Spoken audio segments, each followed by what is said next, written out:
What does it mean to return to joy? In our world that we live in, there's so many things that can stress us out and cause us to be anxious and feel desperate, depressed, or anxious. So many of us have a hard time holding on to joy. I thought I'd take a few minutes and speak to you about what it means to return to joy. The first thing that you could do is reconnect with your inner child. I have grandchildren right now from a couple months old all the way up into 14. They're trusting, loving, kind, tender-hearted, and joyful. They always sing and laugh and dance, and they don't have any cares in the world. That part of us is still there. Taking a moment to enjoy the simple things in life, engaging in activities that used to bring us joy. I used to love to get my guitar and sit in my room by myself and play. Nobody was around and nobody had to hear me. It didn't have to be perfect, but I loved to do it. I would encourage you to find something that you remember that you used to love to do. I've talked about this so much, but prioritizing gratitude. Joy is often hidden underneath the layers of stress and worry. If we get caught up in the things that are going on in our circumstances, we forget that there are things that are actually amazing and beautiful in our life that we can be thankful, grateful for. It's a powerful tool that shifts our attention from where we see lack to where there might be abundance. Or keeping a daily gratitude journal and writing down the things that you can be thankful for. You still have air in your lungs. You're able to watch this video. That means you still have a heartbeat. That's something to be thankful for. The next thing that we could do is create a space for play and fun. Again, going back to the inner child, we're so focused sometimes on getting up and going to work and being productive and making a difference that we forget that play and fun is an essential part of our life. It's part of what keeps us young.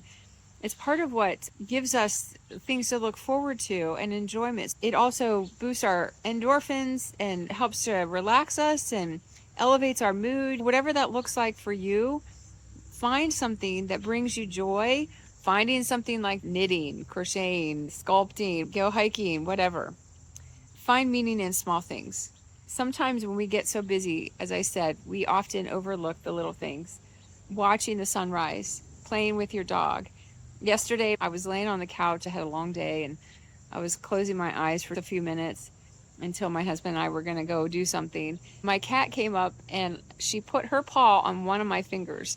I stopped and had the thankful moment for my cat that she showed affection towards me. I thought that was beautiful.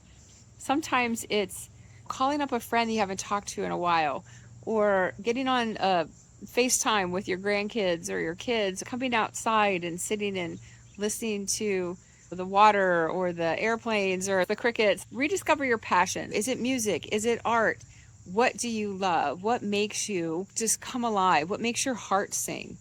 Find something or rediscover the thing that you know used to be there that you've kind of lost touch with. Sometimes we need to go back and remember the things that used to just really light us up. Reconnecting with those passions can really go a long way to helping us have joy again. Letting go of perfection. I have in my past tended to be in a row, everything just had to be in its place. If I didn't do something right, I would be so hard on myself. The truth is, none of us are perfect. Perfectionism robs us of our joy. We're never going to have the ability to reach the highest standard that we set for ourselves.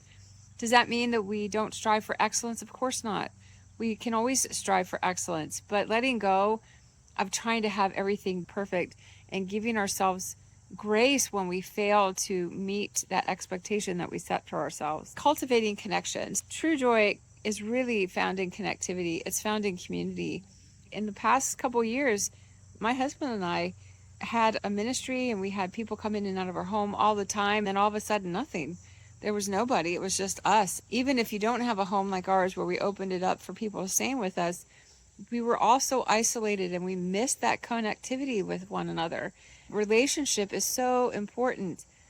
Today, or the last couple of weeks, we decided to go to another church because we haven't gone anywhere for years.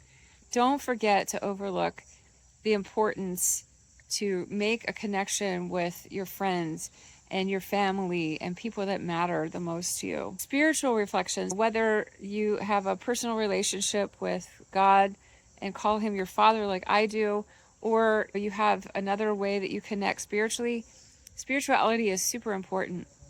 We are spirit, soul, and body. You cannot separate those three parts of who we are. We can take care of our physical body, and sometimes we remember to take care of our emotions and our thoughts. We often forget the spiritual side of who we are. Connecting to our spirituality will ground you, finding your purpose and what you were created for. Another thing that can weigh us down is holding on to things that don't serve us. I went through an exercise a couple years ago where I looked around in my life and I said, does this serve me or does this not serve me? Does this add something beneficial and positive to my life, or is it tearing parts of me away? And I let go of a lot of those things. And periodically I'll do that. Maybe it's a habit, a bad habit that you've gotten into. Sometimes it could be addictions. Sometimes it can be a relationship. Those things can tear us down and weigh us down and prevent us from being joyful. Finally, I want to emphasize the importance of staying in the present. It's often said that depression is when we look back at the things in the past, and anxiety is when we look too far into the future. We fret and worry about the things that are coming or that we can't even control. Being present and staying in the present really grounds us and helps us to stay focused on today. I can't go back and change the things in my past, and I can't always control the things in my future, but I can control what's going on right now. Staying anchored in the present will keep you in a state of joy. There's a couple of verses in the Bible that I really like. One is to rejoice in all things, in everything give thanks and rejoice always. And another one is that the joy of the Lord is our strength. Sometimes when I'm struggling to have joy in and of myself, I just pray and I say, Lord, I just need your joy because right now I'm feeling a little depleted. So I need your help. If that's not where you are in your belief system, even just doing all the things that I just said, doing those things can really help you to create a sense of joy and return to joy. It's not just an emotion, it's a state of being. I hope this encourages you. I hope that you found benefit in it. I'm going to follow this up with a post on little things that you can do 15 minutes every day to help you to cultivate that. I hope this blesses you and that it's add value to you today.